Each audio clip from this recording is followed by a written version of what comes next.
नमस्कार दोस्तों, आप सबका स्वागत है। बिहार बोर्ड मैट्रिक इंटर परीक्षा के लिए इतिहास का इम्पोर्टेंट ऑब्जेक्टिव प्रश्न। यह सभी प्रश्न आपको बिहार बोर्ड इंटर इतिहास में पूछे जाएंगे और बिहार बोर्ड मैट्रिक फाइनल परीक्षा सामाजिक विज्ञान में भी पूछे जाएंगे। तो देखिए, पहला प्रश्न है, दिल्ली चलो का नारा किसने दिया? दिल्ली चलो का नारा किसने दिया? आपके सामने ऑप्शन दिया गया है। Option A Gandhi ji, option B Rajendra Prasad, option C Jawaharlal Nehru, option D Subhash Chandra Bose. Delhi चलो का नारा दिया था Subhash Chandra Bose. Option number D सही है। अगला प्रश्न देखिए, भारत छोड़ो आंदोलन किस वर्ष हुआ? भारत छोड़ो आंदोलन किस वर्ष हुआ? ऑप्शन ए 1920 ईस्वी, ऑप्शन बी 1930 ईस्वी, ऑप्शन सी 1935 ईस्वी, ऑप्शन डी 1942 ईस्वी। तो दोस्तों, यह सभी प्रश्न बिहार बोर्ड मैट्रिक इंटर यानी क्लास 12th आर्ट्स यानी इतिहास में ऑब्जेक्टिव पूछे जाते हैं बिल्कुल इसी तरह, और मैट्रिक परीक्षा सामाजिक विज्ञान में भी बिल्कुल इसी तरह प्रश्न आएगा। तो दोस्तों, आप सभी प्रश्न का जवाब जान रहे तो उत्तर जरूर दीजिए कमेंट में। तो भारत छोड़ो आंदोलन 1942, जिसने भी सोचे थे बिल्कुल सही है।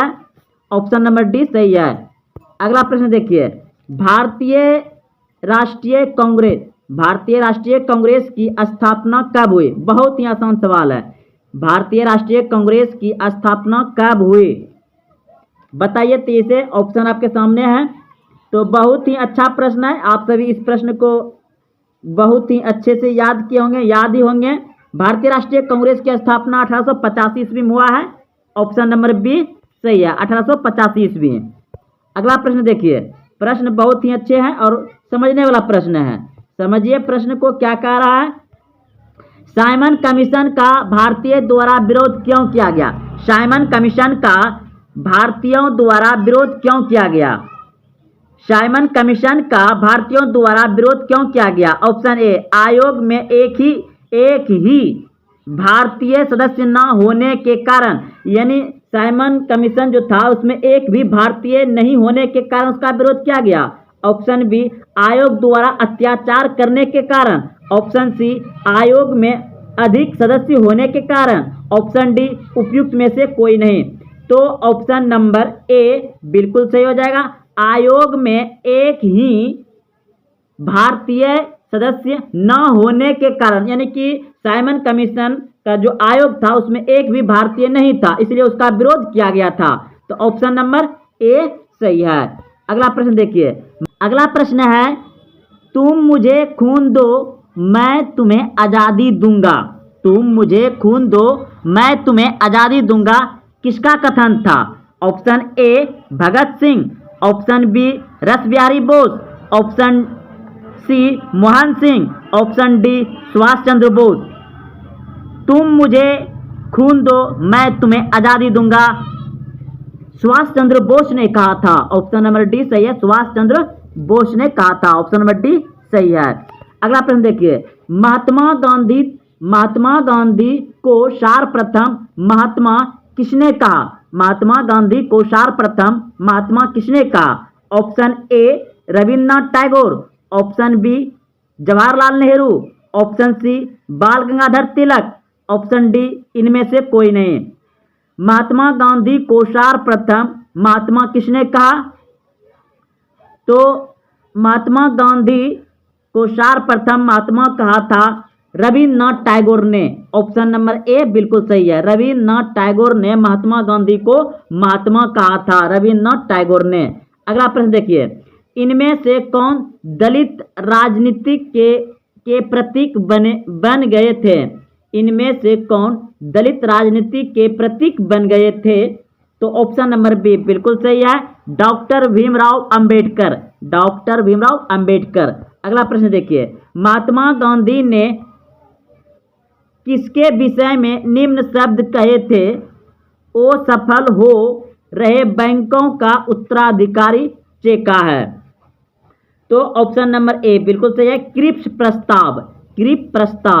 प्रस्ताव को कहा गए थे।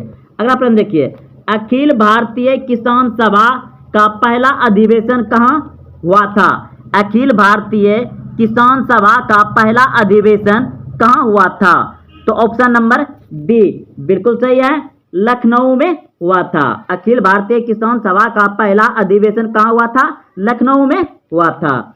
अगला प्रश्न देखिए, मोहनदास करमचंद को महात्मा बनाया था। मोहनदास करमचंद यानी ये महात्मा गांधी का नाम ही करमचंद है, को महात्मा बनाया था। तो ऑप्शन नंबर सी बिल्कुल सही है, दक्षिण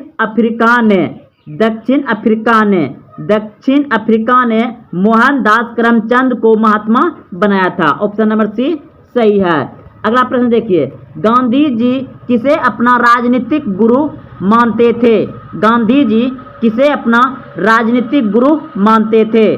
गांधी जी किसे अपना राजनीतिक गुरु मानते थे? जल्दी से बताइए कमेंट बॉक्स में उत्तर क्या होगा। तो गांधी जी किसे अपना राजनीतिक गुरु मानते थे? गोपाल कृष्ण गोखले को। ऑप्शन नंबर सी सही है, गोपाल कृष्ण गोखले को महात्मा गांधी जी ने राजनीतिक गुरु मानते थे। किसको? गोपाल कृष्ण गोखले को। अगला प्रश्न देखिए, अमृतसर में जनसंहार हुआ था। अमृतसर में जनसंहार यानी वही जलियांवाला बाग हत्याकांड अमृतसर में हुआ था, जनसंहार। तो ऑप्शन नंबर ए बिल्कुल सही है, 13 अप्रैल 1919 को यानी अप्रैल 1919 में हुआ था अमृतसर में जनसंहार, यानी उसी का नाम है जलियांवाला बाग हत्याकांड का है। अगला प्रश्न देखिए, मोहम्मद अली और शौकत अली परस्पर थे। मोहम्मद अली और शौकत अली परस्पर थे भाई। ऑप्शन नंबर ए सही है। दूसरा गोलमेज सम्मेलन लंदन में आयोजित हुआ। दूसरा गोलमेज सम्मेलन लंदन में आयोजित हुआ। दूसरा गोलमेज सम्मेलन लंदन में आयोजित हुआ था। तो ऑप्शन नंबर बी बिल्कुल सही है, 1931 ईस्वी में। 1931 ईस्वी में। 1937 ईस्वी में कितने प्रांतों में विधायी सभाओं का चुनाव हुआ? 1937 में कितने प्रांतों में विधायी सभाओं का चुनाव हुआ?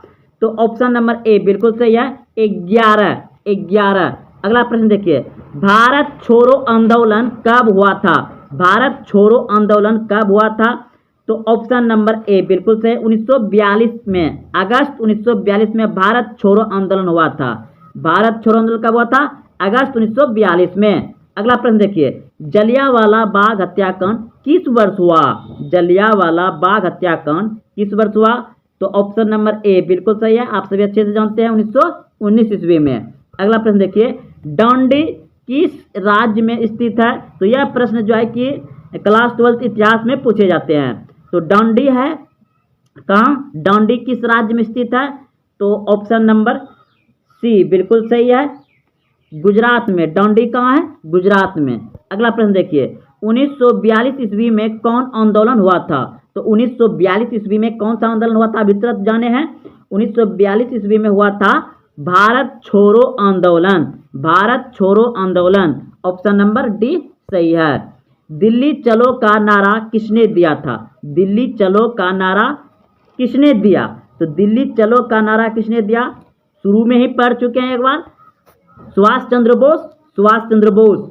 अगला प्रश्न देखिए, इंडियन नेशनल आर्मी का गठन किसने किया? इंडियन नेशनल आर्मी का गठन किसने किया? तो ऑप्शन नंबर सी बिल्कुल सही है, सुभाष चंद्र बोस ने इंडियन नेशनल आर्मी का गठन किया था। ऑप्शन नंबर सी सही है। अगला प्रश्न देखिए, गांधी जी ने असहयोग आंदोलन किस वर्ष आरंभ किया? गांधी जी ने असहयोग आंदोलन किस वर्ष आरंभ किया? तो ऑप्शन नंबर ए बिल्कुल सही है, 1920 ईस्वी। 1920 ईस्वी में गांधी जी ने असहयोग आंदोलन आरंभ किया था। अगला प्रश्न देखिए, जवाहरलाल नेहरू भारत के प्रथम प्रधानमंत्री बने। जवाहरलाल नेहरू भारत के प्रथम प्रधानमंत्री बने। तो ऑप्शन नंबर बी बिल्कुल सही है, 1947 में। 1947 में। ऑप्शन नंबर बी सही है। काला कानून किसे कहा गया है? काला कानून किसे कहा गया है? ऑप्शन ए रोलेट एक्ट को, ऑप्शन बी इलवोट बिल को, ऑप्शन सी वुड डिस्पेंस को, ऑप्शन डी बंगाल प्रस्ताव को। तो काला कानून कहा गया है रोलेट एक्ट को। ऑप्शन नंबर ए सही है, रोलेट एक्ट को काला कानून कहा गया है। और काला कानून में किसी भी हिंदुस्तानी व्यक्ति को, भारतीय व्यक्ति को संध्या के रूप में जेल में बंद कर देते थे अंग्रेज, इसीलिए उसे काला कानून कहा गया था। तो ऑप्शन नंबर ए बिल्कुल सही है, रोलेट एक्ट के तहत लाया गया था। अगला प्रश्न देखिए, 1920 ईस्वी में कौन सा आंदोलन हुआ? 1920 ईस्वी में कौन सा आंदोलन हुआ? तो अभी तुरंत जाने हैं, असहयोग आंदोलन। असहयोग आंदोलन 1920 ईस्वी में कौन आंदोलन हुआ? तो असहयोग आंदोलन, ऑप्शन नंबर बी सही है। बिहार में चंपारण सत्याग्रह कब शुरू हुआ? बिहार में चंपारण सत्याग्रह कब शुरू हुआ?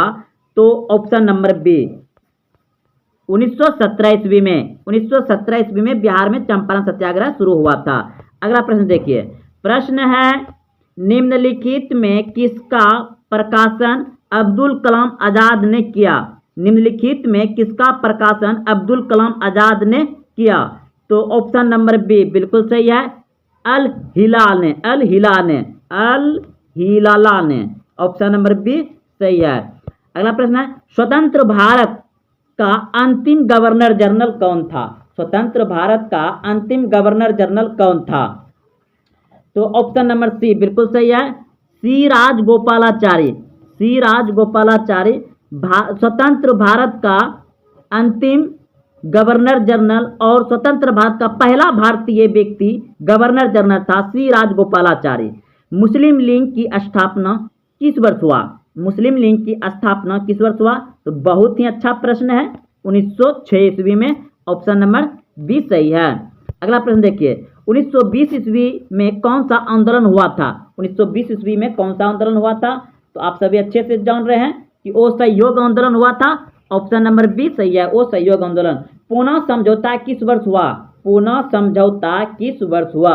तो पूना समझौता हुआ था, पूना समझौता हुआ था, पूना समझौता हुआ था 1932 ईस्वी में। 1932 ईस्वी में, ऑप्शन नंबर ए सही है, 1932 ईस्वी में। तो दोस्तों यह सभी प्रश्न क्लास 12 इतिहास में फाइनल परीक्षा यानी बिहार बोर्ड इंटर फाइनल परीक्षा इतिहास में पूछे गए हैं और बिहार बोर्ड मैट्रिक सामाजिक विज्ञान में पूछे गए हैं। दोनों परीक्षा में बिल्कुल इसी तरह प्रश्न पूछे जाते हैं। तो आप इस वीडियो को देखते हुए यहाँ तक आए हैं तो वीडियो को लाइक करें, कमेंट करें, अपने दोस्तों में शेयर करें, ताकि हम और जुनून और जोश के साथ अच्छे अच्छे प्रश्न लाएं जो कि आपको direct Bihar board matric inter में आ जाए। तो फिर मिलते हैं अगले वीडियो में। जय हिंद, जय भारत।